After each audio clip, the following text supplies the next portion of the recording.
Ipswich Town legend Bobby Robson never won the Premier League, or the First Division, as it would have been back then when he was manager. He did win the FA Cup and also the UEFA Cup as well, the precursor to the Europa League. I've now won the FA Cup, and we're about to play in our first game in the Europa League. I think we've got a new goal.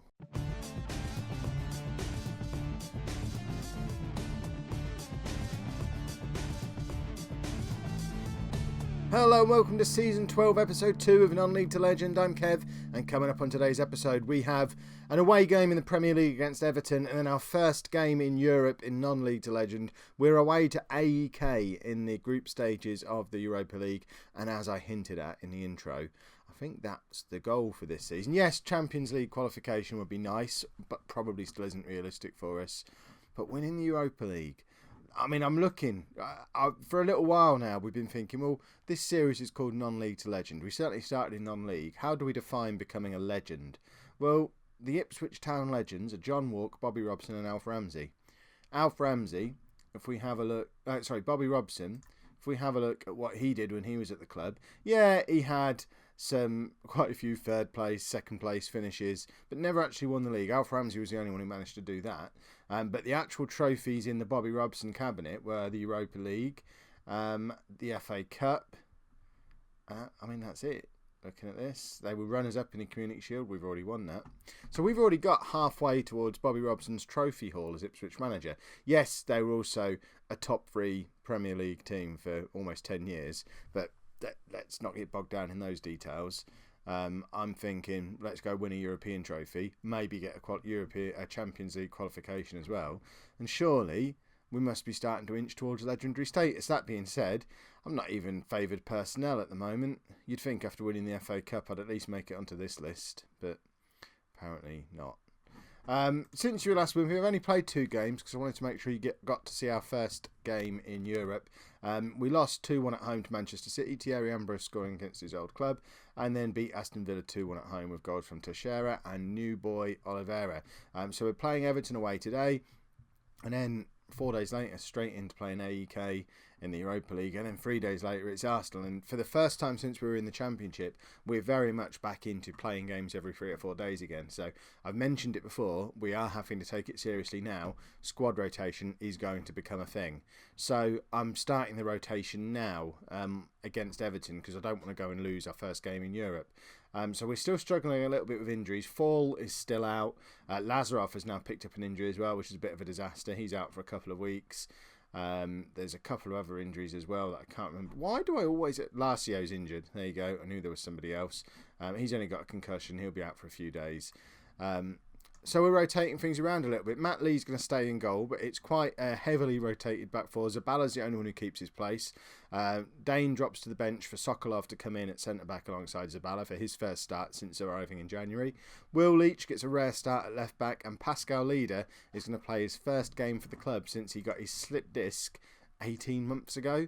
When he got injured, he was an absolute certain regular starter, and was injured for the back end of that season. He was fit all last season, but just couldn't get in the side because we replaced him while he was injured.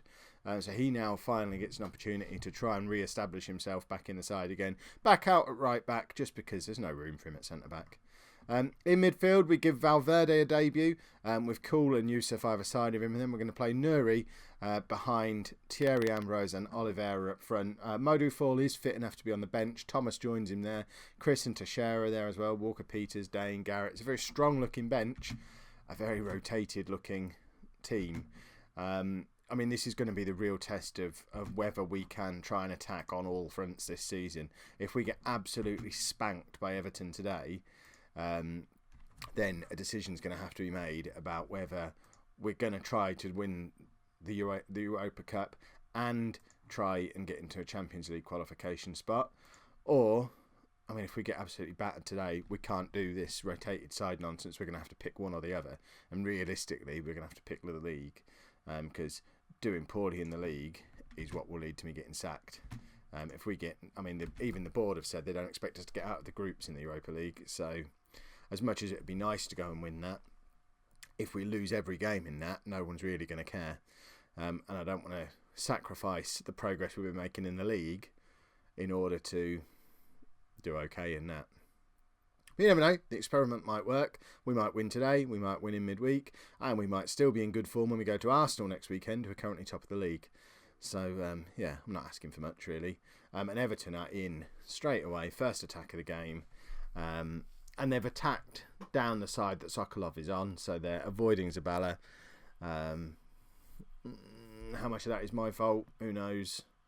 Let's have a look at it in 3D. See if Lukaku is still playing for Everton. He must be 1,000 years old now.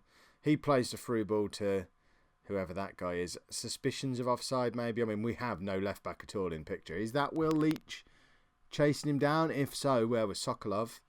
But yeah, it didn't look like a back four that had ever played together, which is not surprising because this back four have never played together. The consistency of selection we've had for the last 2 or 3 years thrown out the window today. Typical first year in Europe club, isn't it? We're finding out how strong the depth in our squad actually is, and it's probably not as strong as I thought it was. Nuri with the free kick though, nothing comes from it.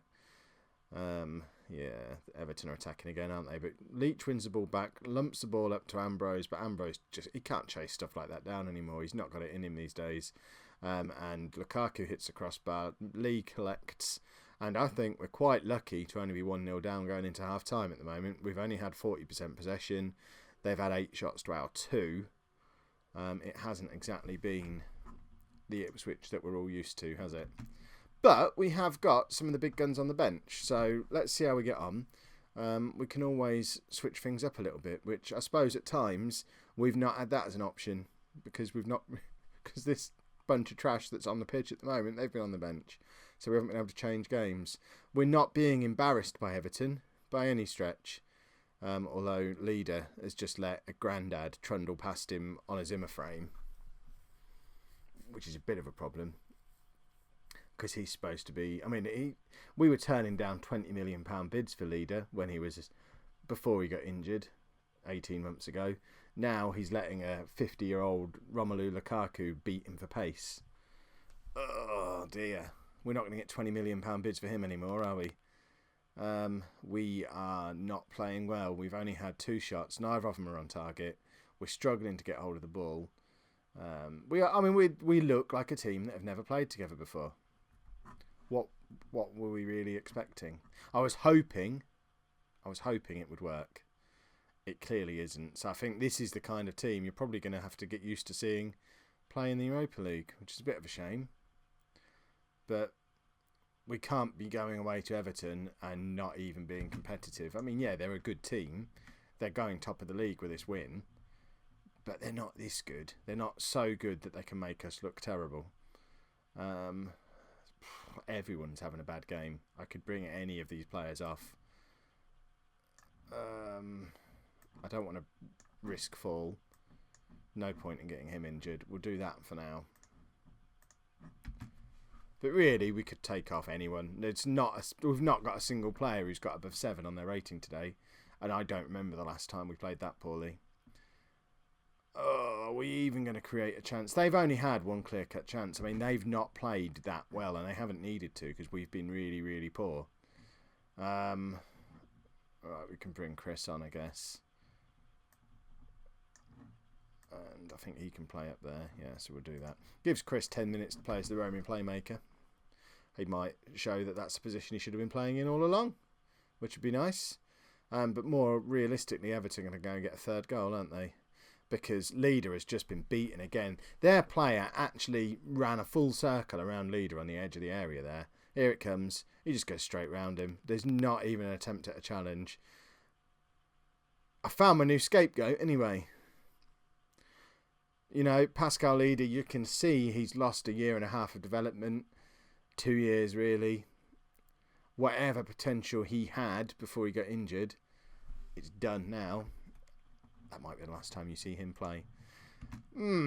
That isn't the performance I wanted going into our first game in Europe in just a few days' time, but let's go and play that anyway. You know what? This supposedly full-strength team doesn't look that much stronger than the rotated one we played in the last match. We've got a bit of a problem. I think injuries are causing a major issue for us at the moment. We've brought quite a few players back into the side, but they don't look massively stronger than what they're replacing without the likes of Fall and Larsio and Lazarov and Johnny Vaughan. I mean, they're probably our 4 best players that we've got out injured at the moment. It's not ideal. So we go into our first game in Europe with Lee in goal, a back four of Walker, Peters, Dane, Zabala and Fritscher, who's having to drop in at right back because Lido didn't even bother registering for the Europa League. And obviously Lazarov's injured. Preston's around somewhere, but he's probably not registered either. And I've kind of forgotten he exists. And I don't think we've got any other right backs. James Maloney might still be at the club somewhere. I'd probably never let him leave. Midfield, we've got Cool, Chris, Yusuf, and then Nuri behind Oliveira and Thomas. Modu Fall failed a fitness test, but I've got him on the bench anyway. He's there for motivational reasons. No, it won't be a problem. We're going to go and hammer. This is not a very good side then. Did we field a weakened side against Everton, and now we're playing against a bunch of nobodies that we should have hammered anyway? Because that's going to be annoying. If that team we played against Everton were going to be good enough to beat this team, then I'm definitely not doing European football right. Oh, for goodness sake, we scored after 20 seconds. We could put the youth team out against this lot. We just gifted Everton 3 points to save ourselves for this game. I've heard of AEK. I'm sure I have. They're in Greece, right? AEK Athens, is that a thing? Or is this a different club completely? I need to check now. Hold on. Have I done something stupid? Is this going to be some obscure team in some obscure... I've probably not even heard of the country they're in. Hold on, let's have a look. AEK are in Greece. Yeah. Okay, this is the team I thought it was. Okay. This team is supposed to be alright, aren't they? Is Greek football not what it once was? Perhaps they'll get back into it. I mean, they've got 38% possession and no shots to show for their first 15 minutes. I mean, we really need to just deliver a hammering, don't we? After all this, oh, look at them, ha, ha, ha, they're not very good. If we go and draw this or lose now, that won't be good. We're only 1-0 up still. I was expecting to be like 8-0 up by this stage after we scored after 20 seconds. They're going to break away and score here, aren't they? Somebody get a tackle in. No, they've got a man over on that far side. Here he is. I don't think he fully understood where the goal was, which was just as well, because he had a free shot at it and elected to kick it quite hard at his friend instead, which is good. Worked for us. And now they're running in the wrong direction. This is all starting to go back according to the script. This is good stuff. Right, 1-0 up at half-time. We really should be doing better than that. If we've got any fans who are crazy enough to have gone all the way to Greece on a Thursday night, I mean, do people really do that? If you support a team who have been in the Europa League, I can understand going to Barcelona if you're in the Champions League, but if you support a team who are in the Europa League or who have played in the Europa League recently, would you travel to Greece or Russia or wherever else on a Thursday night? How many days off work do you have to have for that? Thomas has just scored, but I'm more interested in the habits of fans. How many Ipswich fans are likely to be in Greece right now? I guess it's still early September, so how early was the draw for this? Probably late August. A clever Ipswich fan could probably arrange their whole family holiday around taking in this away game. So it's probably going to be more of our lot here than there would have been if it had taken place in December. We've scored again. This is good. See, this is more like it now. That one was Oliveira, I believe. Was that his second, or did Thomas get 2? I can't remember now. I mean, it's a good cross from Chris. Oliveira, completely unmarked. If he'd have missed that, I'd have sent him back to Brazil. So that'll do nice. They've obviously been fired up by my inspirational words at half-time. So far, we've got 1 for Thomas, 2 for Oliveira, and assists from Chris, Walker, Peters and Fritscher, showing again just how overpowered crosses are in FM16, because all 3 goals came from crosses. Right, let's make some changes. We need to be starting to have one eye on playing Arsenal at the weekend. Chris is likely to play in that game, so he can come off. We don't really want to risk Larsio or Fall.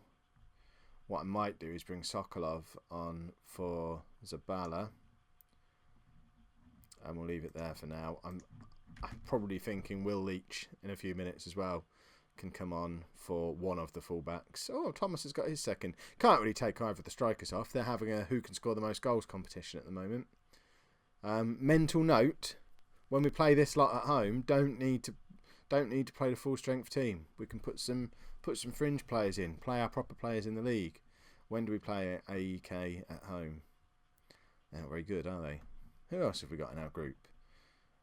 Marseille and Club Bruges. Oh, I like Bruges. See, Bruges from Ipswich, that's a really easy little trip. You could probably swim to Bruges from Ipswich. Yeah, let's bring Will Leach on for Fritscher. And just swap those two over. Because Fritscher's just coming back from injury, so we don't need to risk him for any longer than necessary. Probably could have taken Yusuf off. He's not going to be in any fit state to play Arsenal in 3 days' time, is he, looking at that condition? Which is a bit of a problem, but I suppose central midfield is one of the few players where we have still got a little bit of strength in depth, because we haven't been too decimated by injury in central midfield just yet. And there we go. Are we top of our group? Surely we're top of our group after all that. What group are we? How do you even have a look at the league? Does that show us the league? Right, where are we? Go on, show us our league. There we are, we're top of our group. And who do we play next in this? So, we've got Marseille at home, Bruges away, Bruges at home. I think I'm going to play quite, I don't know. I won't commit to when the next game's going to be. If you enjoyed today's episode, make sure you pop a like on there for me. Subscribe to the channel so you don't miss out on finding out if I ever work out to do squad rotation. And thank you very much for watching.